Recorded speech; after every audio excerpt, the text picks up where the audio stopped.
All right, ladies and gentlemen, welcome back to episode 7 of the Hardcore Iron Man series. In this episode, I actually have a plan. Not necessarily this episode, but like the goal for the account right now is I have my eyes set on this master clue right here. As we can see up here in the top corner, the requirements of it are going to be that we need to get in the north wing of the farming guild, which is going to require 85 farming, and we need to fight a precision mage. The precision mage attacks with an untyped attack style, so you can't really pray against it. So I do want to make sure I increase my combat stats quite a bit before I try and take this on, and that's going to happen as I'm getting 85 farming, because that is definitely one of the longest grinds. Like I said, this is not going to happen in this episode. The next is the hard clue that we're going to be trying to do. This one, this step we can do. We just need to talk to Bulkoi at the Tree Gnome Village. Pretty easy one. And then the medium clue right now. So we need a Ruby Amulet, pretty easy to get, Myth Sim, and any Team Cape. We have Myth Sim, we have the Team Cape. The only thing is this Ruby Amulet, the only way that we can actually get one is if we craft it ourselves. So we go down here to the crafting level, and I want to say we need level 50 crafting for a Ruby Amulet. You may also be able to pickpocket these from the hand members. I'm not really sure. I need to look into that. But right here, level 50 for the Ruby Amulet. My goal for this is, if we look in the bank real fast, whenever I was going for the Prospector outfit in the last episode, we actually got quite a bit of ores, and we have almost 1,500 gold ores and 4 gold bars. What I'm trying to do is, if we do the Family Crest quest, we actually get the Goldsmith gauntlets, and we can get what I would call the actual experience that gold bars give you. Is technically double, and then it comes to smithing. Since we're trying not to use any kind of XP waste, I don't want to smith these down without using the Goldsmith gauntlets. So that's kind of the goal right now, is work on a little bit of questing, get that quest done, melt all these down, boost our level up to 50, make the Ruby Amulet, and then we can complete the medium clue scroll. And then the beginner clue scroll, obviously we've met the requirement. That's literally north of Falador. So yeah, these are going to be what guide the account for now. I'm looking at doing a lot of quests, and the ultimate goal is at least finish off this master clue. As it stands right now, if we can complete a master clue without the character dying, I'm going to be pretty happy. And hopefully we get a piece of third age. Never happened. Completing the Porcine of Interest quest is actually a pretty good one early on in the account, or realistically for any account to do, whether you're max combat and it came out and you haven't done it yet, or if you're kind of just starting and you can take on that level 37 Sour Hog. The reason that it's good is because it does give you that 30 Slayer points pretty early on, rather than having to do, what would that be, 6 tasks at about 5 points each.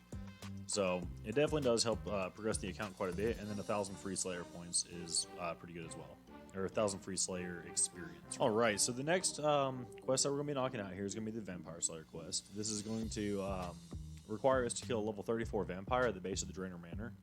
But we did just do the Porcine of Interest quest, so it should be pretty easy for us to do, because it was a level 37 Sour Hog and it's a level 34 vampire. Also, he is weakened by the garlic, so should be alright. Alright, so that's going to be Vampire Slayer done, and we went ahead and gained ourselves an attack level doing it. What do you want to do next?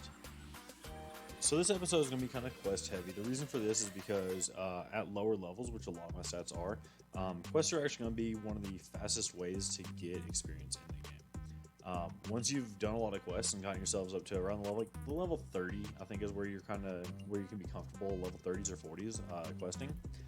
That's whenever you unlock a lot of your better experience rates, especially with farming. Alright, so we're going to knock out the Demon Slayer quest real fast. This is not going to get us any kind of experience, but it's just another quest that we can knock out of the way, get some points. And we can get the Silver Light, which will be useful later in the game whenever we're fighting like Scotizo or something.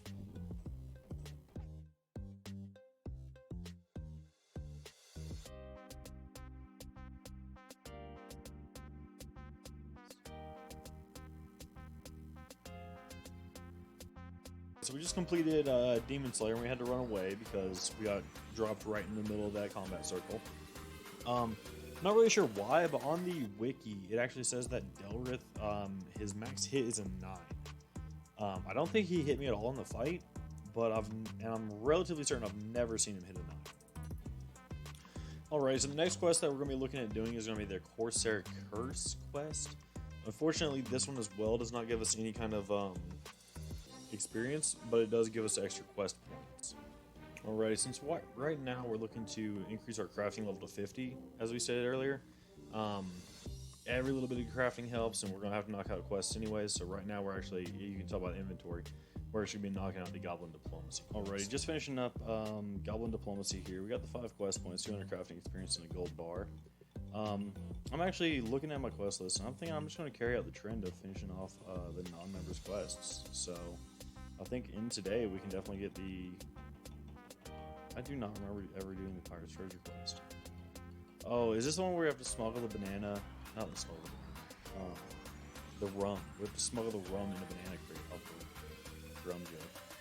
I think that's that one. Prince Alley Rescue. That one's alright. I mean, realistically, going through that gate, I think it's kind of underrated because going through that gate at between Lumbridge and Alcard costs 10 coins each time, and it's underrated because you go through this gate a fair amount of times. I would say not like a huge number of times because eventually you're just going to get the dual arena teleports, Lumbridge teleports, and you're not really going to use this gate that often.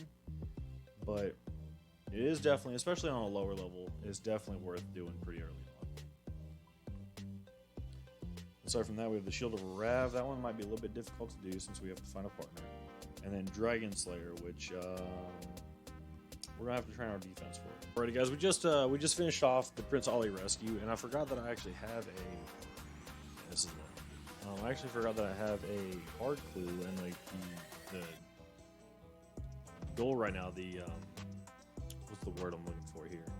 The step that I'm on right now has me talking to Balkoi in the Tree Village. So a pretty easy step. I want to say he gives a riddle, like a challenge question almost. And I want to say the answer is 13. So I'll grab this. And so my plan right now is, as far as like mediums, well, let's say any real clue scroll. So easy, mediums, hards, elites, and masters. We'll open as soon as we get them. Beginner clues, we're going to probably save up until we got about 10. I do have an easy clue in the bank, but I'm going to wait until I get this master done, and then we'll open it up. I think I just said we're going to wait until we get this master clue done, and then we're going to open it up. This is a hard clue. We are quite a ways away from getting the master clue. I think I already covered this, but the master clue requires like 85 farming and a pretty decent combat level. So I'm always a little bit scared doing clue scrolls that are above the level of medium, just because I know that above medium, like hards, elites, and masters, an enemy can pop up on certain steps. So even though I'm like talking to Balakoi and I've never been attacked here, it's always just in the back of my mind, like I can get one shot pretty easily. Yeah. Does anybody else have that? Alright, so the next step is actually another step that we can do. It says search the bookcase in the basement of the Wizard's Tower, and then a Fairy Ring DIS. Obviously we don't have access to Fairy Rings yet, but we can home telly. And yeah, we'll get you guys back here once we get the next step. Hopefully we can finish this thing off. Alright, moment of truth so far. Let's check the steps. Oh, we've actually only done 2 steps. I thought we did more than that. Let's see if we can complete another step. Alright, see, Saradomin Wizard. I want to make sure I have at least protection prayers on against this guy. Protect from melee, so he doesn't poison us. He'll use only magic attacks, and then we can just use range gear against him. And this is the entrance to the Troll Stronghold, so we definitely want protect from range on as well to get past those trolls up there. So the clue scroll is going to be on hold for a little while now as well. Unfortunately, with this hard clue the hard clue step not being able to be done, we have come to a standstill on all of our clue scrolls. The medium requires us to get 50 crafting. The hard requires us to be able to defeat a Saradomin Wizard, or Saradomin, and then the master requires us to kill a Precision Mage. So since we're unable to do that right now, I'm actually just going to go ahead and open up the easy clue here that we have. And I may as well just go ahead and open these beginners. Even though I did say I was going to wait until I had 10.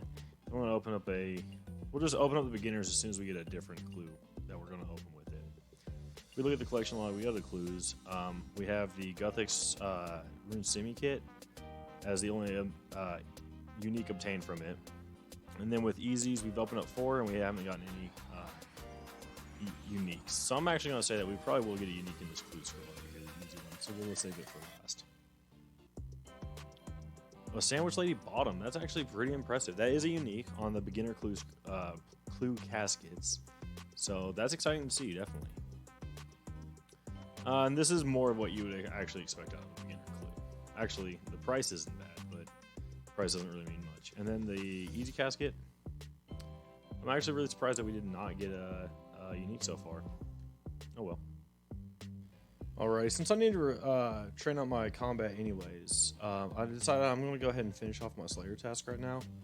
And by finish, I mean actually start the Slayer task. I haven't even started it yet. The task right now is to get, I want to say 59 cow fight kills. I really need to get one of those items that allows me to talk to the guy that gives out the quests. But yeah, as it stands right now, I have to kill some cow fight. We'll get that done, and hopefully we can get a pretty decent task after that that we can use range or mage on, since those are the two styles that we need right now in order to progress more towards those clue scrolls we're working on. All right, ladies and gentlemen, just sitting here at the Temporos boss, just got ourselves a fishing level, and if we look, we're actually at 1,000 total level. So now if we die, we at least get tweeted out. Alright guys, so just finished doing the Temporos episode. I'm actually recording this immediately afterwards, so if you look down here in the bottom left, you can see the timestamp, and then it'll fit together very nicely with the end of that episode if you guys watched it. But we did actually get rather lucky. We actually got 4 tooth half and 4 loop halves of keys, so if we go ahead and combine these together, I wish this gave you a crafting experience. We're going to head over to Taverley, and we're going to go ahead and open these 4 chests, see what we can get. Alright, got a little bit overzealous opening up the crates. The first one I got the Addy Square and then an Uncut Dragonstone. I think Uncut Dragonstone's 100% drop rate though, so spinach roll in 2K. Spinach roll in 2K. Spinach roll in 2K. Is this account really just unlucky, or am I perceiving that odd? You guys let me know. Alrighty, so I just had a major oversight. The goal that we established at the beginning of this episode was that we were going to pursue the medium clue. While I was opening the caskets that we got from Temporos, I actually turned in the medium clue that required us to get level 50 crafting. Completely spacing this, I came over here with the goal in mind of using all my jades and my opals and my silver bars here to raise myself up to level 50 crafting, make the ruby amulet, and then do the medium clue. Like I said, I turned that one in, so this new medium clue here is equip a steel longsword and blue d'hide body and blue misted gloves. Obviously, the problem here is going to be the blue d'hide body, which is going to require us to get level 50 range, and I want to say level 50 not magic, level 40 defense, which obviously we're a little bit away from. And then I believe to get Mystic Gloves, we have to get into the Magic Guild in Unil. So this might be where we end off the episode. Not making good decisions here, and I got a lot of grinding to go to get this medium clue scroll done. With that being said, this is still something that we're going for. So, did we meet our objectives in this episode? No. Will we meet them in the next episode? Stay tuned.